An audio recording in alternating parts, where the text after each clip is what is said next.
আই feel proud, মই proud feel কৰি আছোঁ যে হেমন্ত বিশ্ব শৰ্মা ডাঙৰীয়া দ্বিতীয়বাৰলৈ মুখ্যমন্ত্ৰী হ'ব।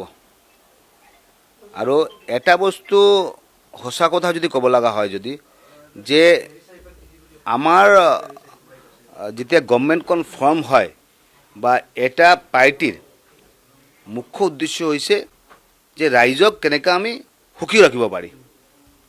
যিটো ৰাজনীতিত মানুহৰ ভাল নহয় সেইবোৰ ৰাজনীতি বিজেপি নকৰে, মানুহৰ ভালৰ কাৰণে ৰাজনীতিটো কৰে। আৰু মই ভাবোঁ যে এইবাৰ নিৰ্বাচনটো হোৱাৰ পিছতে আপুনি দেখিছে যে ৰিজাল্ট এনাউন্সমেণ্ট হোৱাৰ পিছতে মানুহৰ উৎসাহটো আপুনি চাইছে। ভাৰতীয় সভ্যতা সংস্কৃতিৰ যিটো এটা পৰিৱেশ যিটো হৈছে, সনাতনী সভ্যতা সংস্কৃতিৰ যিটো এটা পৰিৱেশ হৈছে, সেইটো আমি কোনেও অস্বীকাৰ কৰিব নোৱাৰে। সেইটো কাৰণে মই ভাবোঁ যে এইটো আমাৰ কাৰণে এটা ডাঙৰ বস্তু, এটা আমাৰ কাৰণে এটা গৰ্বৰ বিষয় যে মুখ্যমন্ত্ৰী ডাঙৰীয়া ছেকেণ্ড টাইমলৈ হ'ব। আৰু যোৱাবাৰ মাননীয় মুখ্যমন্ত্ৰী কৈছিলে আৰু যে এইটো ট্ৰেইলাৰে হয়, যোৱা 5 বছৰ মেইন চিনেমাখন এইবাৰে হ'ব। আৰু সেইটো কাৰণে যেতিয়া আমাৰ নিৰ্বাচনখন চলিছিল তেতিয়া মানুহে এটাই বস্তু চাইছিল যে মুখ্যমন্ত্ৰী ডাঙৰীয়াৰ মুখৰ পৰা কিবা এটা বস্তু যাতে আমি শুনিব পাৰি। মোৰ সমষ্টিৰ মিটিং কৰিছিলে তেওঁ যাই কেনে। এতিয়া এনেকুৱা এটা পৰিৱেশ হৈছে যে কিবা নটিফিকেশ্যন ওলাইছে বা কামখিনি হৈছে, কামখিনি হোৱাৰ পিছতে মানুহে বিশ্বাস কৰে, এনেকুৱা নহয়। মুখ্যমন্ত্ৰী ডাঙৰীয়াই যদি ষ্টেজত কিবা কৈ দিয়ে বা বাইটত যদি কিবা কৈ দিয়ে, আপোনাৰ টিভিৰ সন্মুখত যদি কিবা কৈ দিয়ে, আৰু মানুহ এইটোৱে সন্তুষ্ট হৈ যায়, নাই কামটো হ'ব। এই যে বিশ্বাস, এই যে ভৰসা, এই ভৰসাখিনি তেওঁ অৰ্জন কৰিছে। আৰু এনেকুৱা ডাঙৰ এটা মেণ্ডেট পোৱাৰ এইটো অৰ্থই এইটো। আৰু মানুহৰ ভৰসা, মানুহৰ বিশ্বাস যেতিয়া আমি অৰ্জন কৰোঁ তেতিয়াই মেণ্ডেটখিনি আমি পাওঁ। আমি তো কদিন আগে ওয়েস্ট বেঙ্গলে ক্যাম্পেনিংয়ে গিয়েছিলাম। সেই জায়গায় আমাকে বলছে যে আপনারা খুব লাকি। কেন? আপনারা এখন একজন মুখ্যমন্ত্রী পেয়েছেন, সবল মুখ্যমন্ত্রী পেয়েছেন। আমরাও চাই বেঙ্গলে যাতে এরকম মুখ্যমন্ত্রী হয়, আমরা চাই এরকম মুখ্যমন্ত্রী যাতে আমাদের এই রাজ্যে যাতে হয়। যাতে this is the mentality of Indian people. ভারতীয় মানুহৰ আমাৰ এইটোৱে মানসিকতা যে আমাৰ মুখ্যমন্ত্ৰী লাগে হেমন্ত বিশ্ব শৰ্মা নিচিনা আমাৰ মুখ্যমন্ত্ৰী লাগে। আমাৰ মুখ্যমন্ত্ৰী লাগে হেমন্ত বিশ্ব শৰ্মা ডাঙৰীয়া যেনেকুৱা কাম কৰিছে এনেকুৱা কাম কৰা এজন মুখ্যমন্ত্ৰী লাগে। এইটো কাৰণে গোটেই ভাৰতবৰ্ষত তেওঁৰ যিটো এটা পপুলাৰিটি, এইটো আমি কোনেও অস্বীকাৰ কৰিব নোৱাৰি। আৰু এনেকুৱা পপুলাৰিটি থকা মুখ্যমন্ত্ৰী অসমতো বাদ দিয়ক আৰু ভাৰতবৰ্ষৰ বুকুৰে বহুত কম বিৰল মুখ্যমন্ত্ৰী হয়। সেইটো কাৰণে মই ভাবোঁ যে আগৰ প্ৰত্যেক মুখ্যমন্ত্ৰীয়ে ভাল কাম কৰি গৈছে। মই ক'বলৈ নাযাওঁ তেওঁৰ বিষয়ে, কিন্তু এইজন মুখ্যমন্ত্ৰী যোৱা 5 বছৰ যিটো কাম কৰিলে, যিটো ইনফ্ৰাষ্ট্ৰাকচাৰৰ ক্ষেত্ৰত তেওঁৰ যিটো অৰিহণা, এইটো আমি কোনেও অস্বীকাৰ কৰিব নোৱাৰি। কোনেও আমি এইটোলৈ আমি কুৱেশ্যন কৰিব নোৱাৰি। তাৰ কাৰণে মই ভাবোঁ 5 বছৰ, এতিয়া চিনেমা এখন হ'ব, ট্ৰেইলাৰৰ হয়তো বা 5 মিনিট থাকে, চিনেমাখনৰ 2 ঘণ্টাই থাকে। 5 বছৰৰ কাৰণে আমি বিধায়ক হৈছোঁ, তেওঁৰ লগত কাম কৰিম। বাৰু মই ভাবোঁ যে আমাৰ সমষ্টিৰ অভূতপূৰ্ণ আমি চেঞ্জ কৰিব পাৰি, ডেভেলপমেণ্ট কৰিব পাৰি। এইটোৱে আমাৰ প্ৰত্যয়, এইটোৱে আমাৰ সংকল্প, এইটোৱে মুখ্যমন্ত্ৰীৰ সংকল্প। আচ্ছা, কথাটো হৈছে কি, মন্ত্ৰিত্ব পোৱা নোপোৱা যোৱা 5 বছৰে মই দেখিছোঁ মাননীয় মুখ্যমন্ত্ৰী হেমন্ত বিশ্ব শৰ্মা ডাঙৰীয়াৰ নেতৃত্বত যিটো গভৰ্ণমেণ্টখন যিটো হৈছিলে, এই গভৰ্ণমেণ্টখন মানে আটাইতকৈ ধুনীয়া গভৰ্ণমেণ্ট হৈছিল। মন্ত্ৰীবিলাকৰ মানসিকতা, চিন্তাধাৰা, সিহঁতৰ কথা বাৰ্তাবিলাক একসেবাৰ কৰে এক আছিলে। মই 11ত মই বিধায়ক আছিলোঁ, কংগ্ৰেছ চৰকাৰ আছিলে। লাষ্ট টাইমত যেতিয়া গভৰ্ণমেণ্টখন হ'ল আৰু কেইজনমান মন্ত্ৰী বনোৱা হৈছে, সিহঁতে ভালকৈ উত্তৰ দিব নোৱাৰে।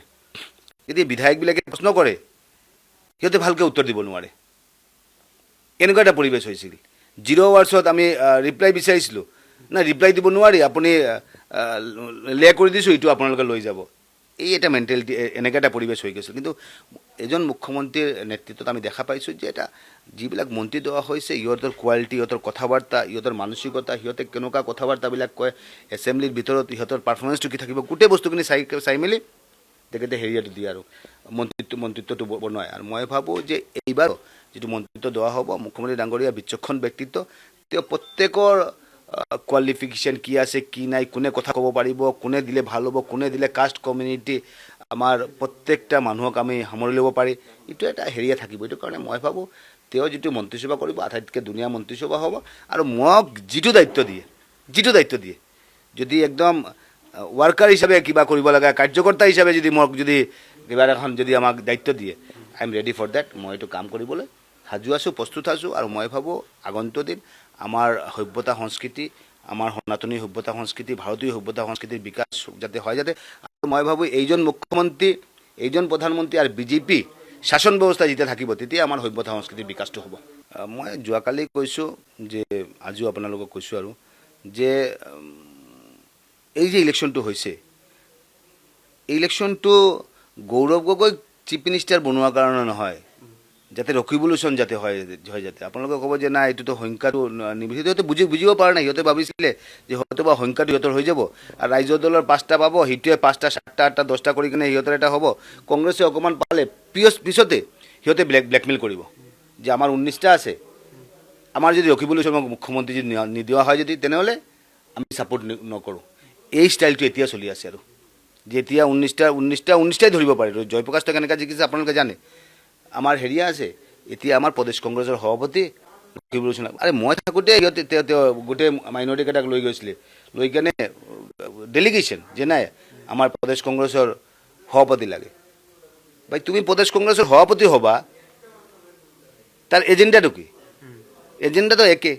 যেতিয়া আপোনাৰ হেৰিয়া আছিলে, ফৰেষ্ট মিনিষ্টাৰ আছিলে, মই মানে আপুনি দেখিব ফৰেষ্ট মিনিষ্টাৰৰ দিনত যিবোৰ চাকৰি যিবিলাক ওলাইছে, আপুনি দেখিলে বাৰু কি অৱস্থা, চাকৰি কেনেকুৱা অৱস্থা হৈছে। তেতিয়া মই আছিলোঁতো, মই বিধায়ক হিচাপে আছিলোঁ, মই দেখিছোঁ চাকৰিকেইটা লিষ্ট কেনেকুৱা ওলাইছিল। আৰু আমি যাওঁতে আমাৰ লিষ্টৰ এইবিলাক চাকৰি হোৱা নাই।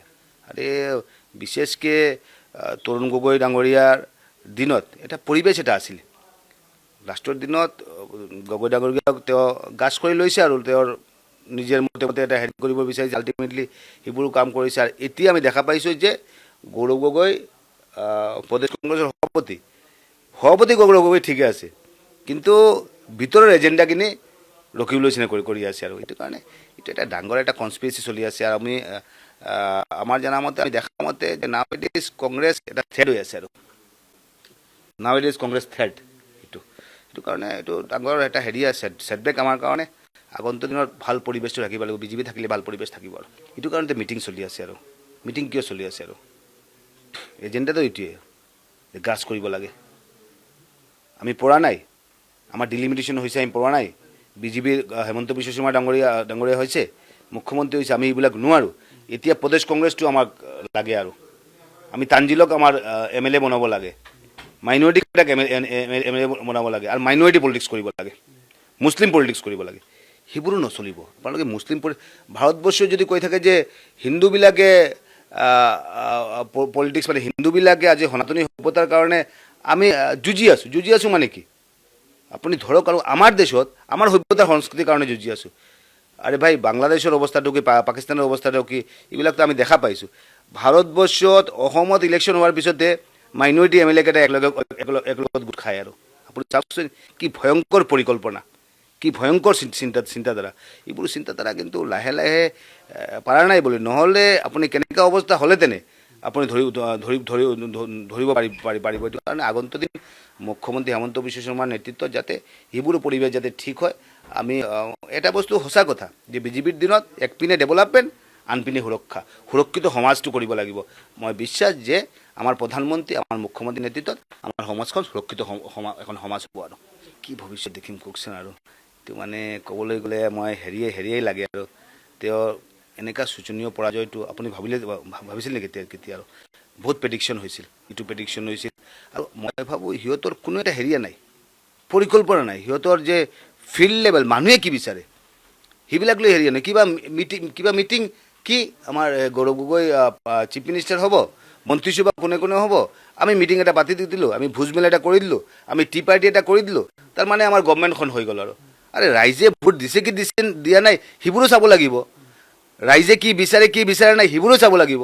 অসমৰ মানুহে কি চাব, কি চাইছে, কি চোৱা নাই সেইবোৰো চাব লাগিব। গ্ৰাউণ্ড লেভেলৰ লগত সিহঁতৰ কোনো সম্পৰ্ক নাই।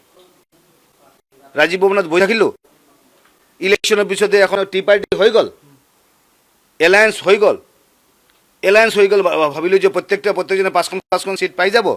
আমাৰ কেনেকুৱা সিহঁতে সুন্দৰ হিচাপ কৰে। আৰু কিবা কাগজখন ওলাই দিলে, কাগজৰ মাজত 10 যাতে 64 সংখ্যাটো যাতে মিলে, যাতে সংখ্যাটো মিলাই কেনে এখন ওলাই দিলে নাই, সংখ্যাটো মিলি গৈছে আমাৰ। আৰে এই মানুহজন জিকিব না জিকিব নাই যিকোনো বস্তু সিহঁতে নাচায়, সিহঁতে সংখ্যাটো চায়। 64 হ'লে আমাৰ গভৰ্ণমেণ্টখন হৈ যাব।